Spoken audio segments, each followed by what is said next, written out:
back to What Arty Noobs with General Disturbance. This is the Object 252U. It's a Tier 8 Soviet premium heavy tank.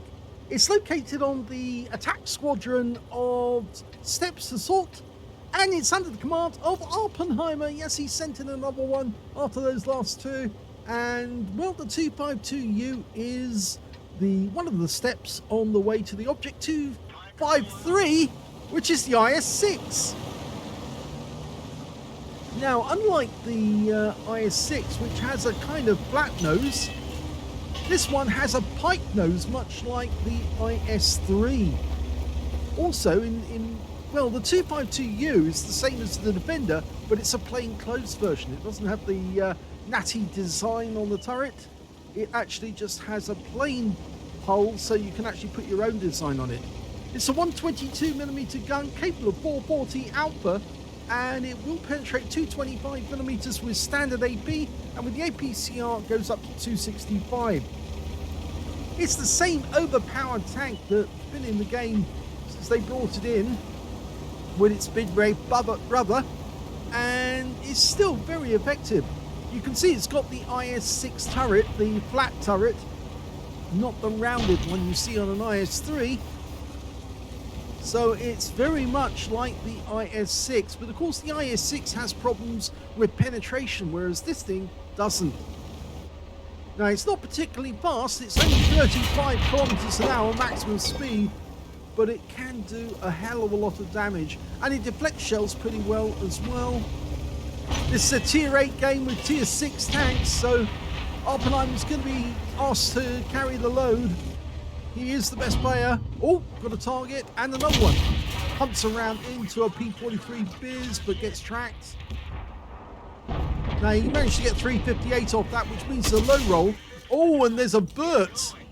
The enemy's got a Burt, and he's firing in this direction. He's obviously focusing, and the first enemy is dead. It's a P-43 Biz. He's decided he's going to try and get around these rocks. So if he doesn't, the Burt's going to keep pummeling him until he's dead.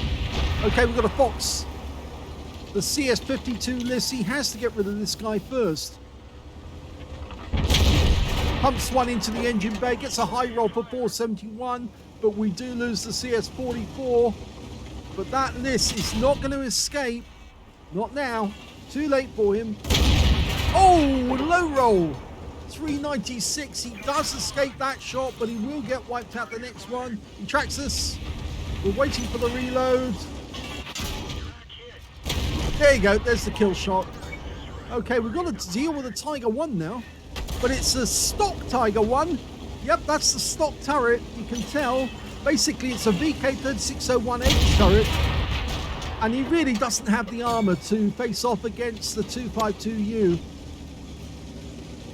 Okay, waiting for the reload to go through. It's a long reload. Pumps another one in. The standard reload on this tank is 14.38 seconds, and Awppenheimer's got 12.25. He's easily going to be able to punch straight through the armor on the Tiger 2. Okay, gets another round in. Gets a low roll this time. 438, only just, and it looks like our Arty got the kill, the M44. Now, we're down to 2/3 of our hit points, or less than 2/3. We don't have a huge amount of ammunition. You only get 30 rounds in this tank. Oh, pumps around into the KV-2, gets a high roll. Now, he needs the help of his teammates, and there goes in the Arty, but the Burt is still trying to hit us. And now we got a VK101P, pumps one into the cupola, gets a direct hit. He's using the APCR up quite rapidly, but he's got to deal with this VK. Now, he pumps one into the KV-2 and allows the M44 to hit the VK. He's kind of stuck now because he's stuck between a rock and a hard place, but he can easily pen that cupola. Instead, he's going to kill the KV-2 first. Okay, he didn't get that one into the KV-2, so he's got to wait for the reload all over again. His reload time's now gone up to 16.84 because of the stun. He needs to get rid of that KV-2. Good, he's got him. He's out the game. In fact, I think he had a stock gun, that one. But now he's got to get rid of this VK. And the way to do that is obviously to try and either get to the side of him to punch in through the side or go for the cupola. He goes to the side. So 4 kills now for Awppenheimer. The only unfortunate thing, he's down to 15 rounds, so he's burned up half his ammo, but he's got a huge amount of damage, 4,483. He must be the lead scorer on the team so far, and he's got 20% of the enemy hit pool, which means he's on for a high caliber. Super Hellcat trying to run away, ducking behind the rocks to try and escape. He won't get very far, and in fact actually gets wiped out by our T20. We're pushing on the enemy. Remember, this is an assault game, 10 minutes only, and we're already past the halfway point. Okay, spotted a Scorpion G and an Achilles. Takes out the Achilles with 1 shot. Easily got more than the Achilles in his alpha. But the warrior is going to be that Scorpion. So as he goes across the gap, he ought to angle to avoid getting hit by him. Instead, he decides to fire blind into that corner to deter the Scorpion from poking out. He's probably still there, that Scorpion. So he's going to lay another round in there. No, nobody there. So obviously the Scorpion's pulled back. The enemy FV304 has just got wiped out, taken out by the Progetto. There's only 2 enemies left. The Scorpion and this SU-101. In fact, now it's just the Scorpion to win the game. And if he can get him, he'll get a top gun. There he is. He's just on the corner. Now, can he get a shot in? He needs one of his teammates to help him. If he can get a shot in, we can get him a 1 shot. Here he is. Hunts around it, gets a high roll, but he misses out on the top gun because the Wizzy 1201 GFT gets the final shot of the game and wins the battle.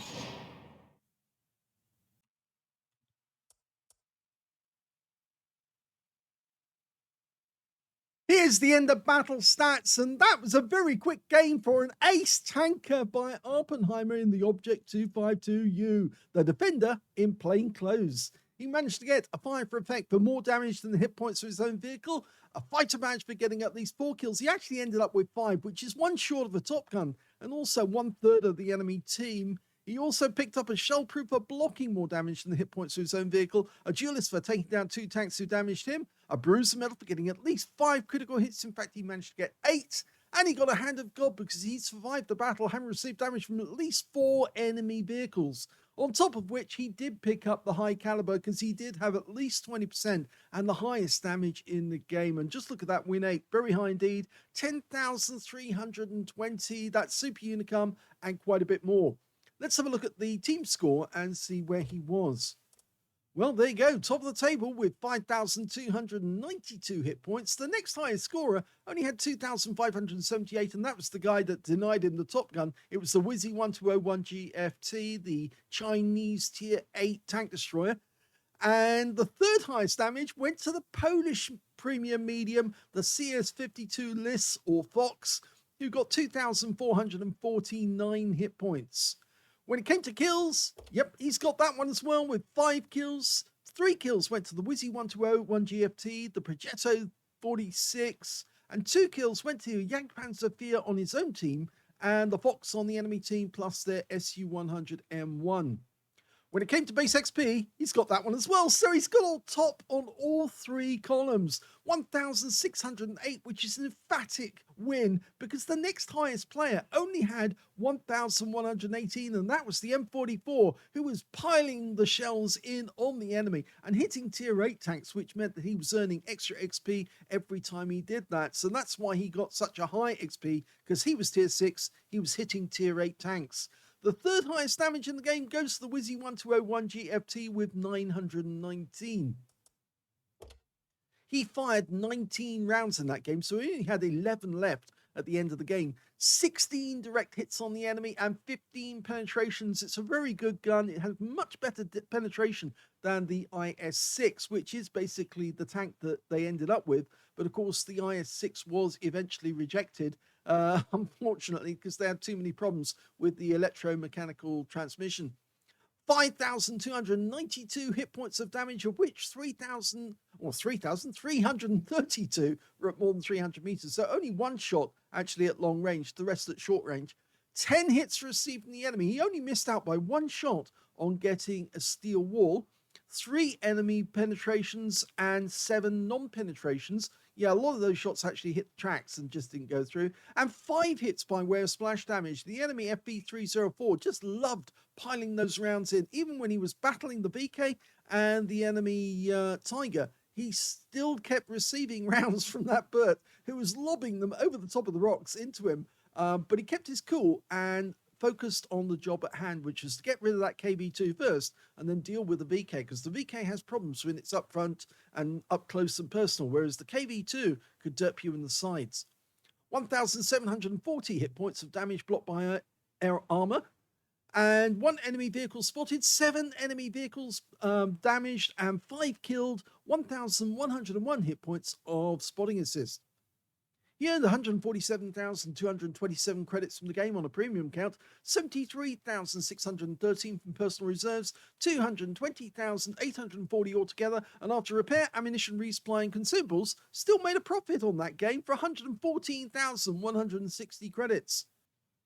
2,412 for the battle, times 2 for the first victory, 241 for this being a premium vehicle, and 1,206 from personal reserves. He took away 6,271 experience points altogether, so a profitable battle either way, both on credits and XP.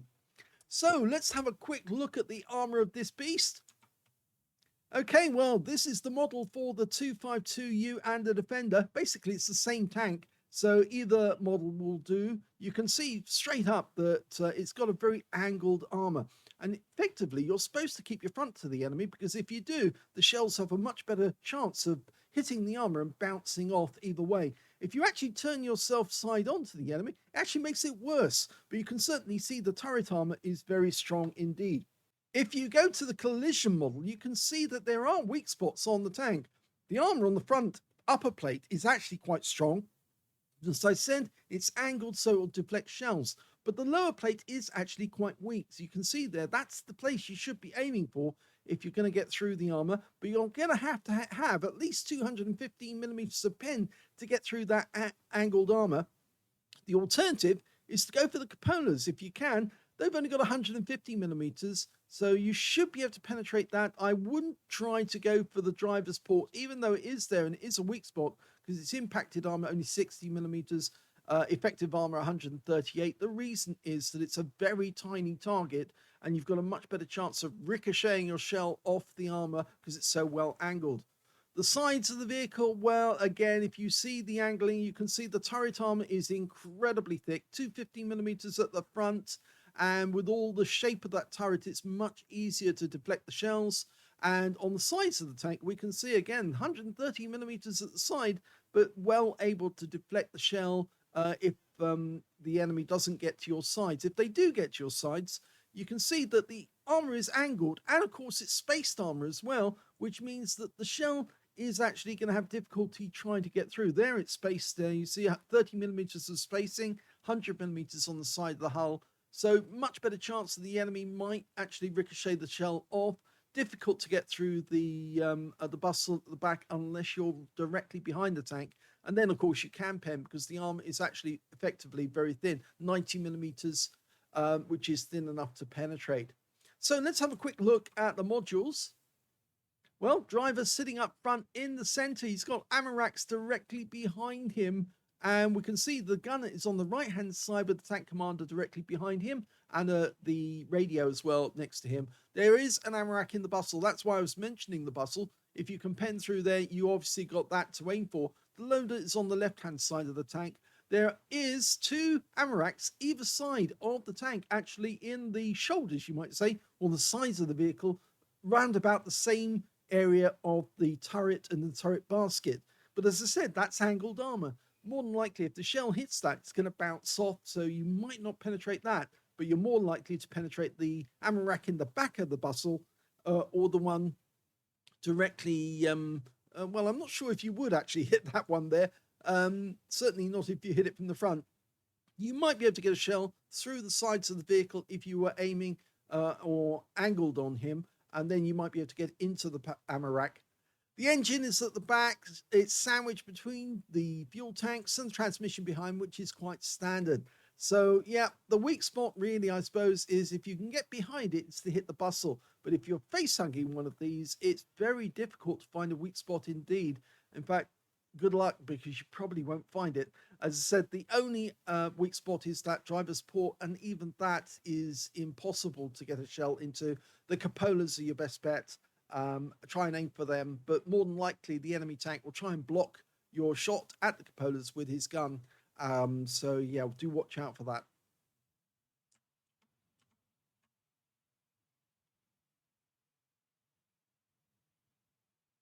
I hope you enjoyed that replay. It was a really good one. A very fast battle, actually, as well. It only lasted 6 minutes and 20 seconds. And Oppenheimer says he does like fast battles. Also, battles where the player does know where to put the shell to get the best effect. And he did do it in this game. He did a very good job of getting rid of that Liss, then getting rid of the KB2, and then getting rid of the VK, because those are the three most dangerous tanks to him in that game. And apart from the enemy Arty, for that matter, who were definitely trying to have a go at him.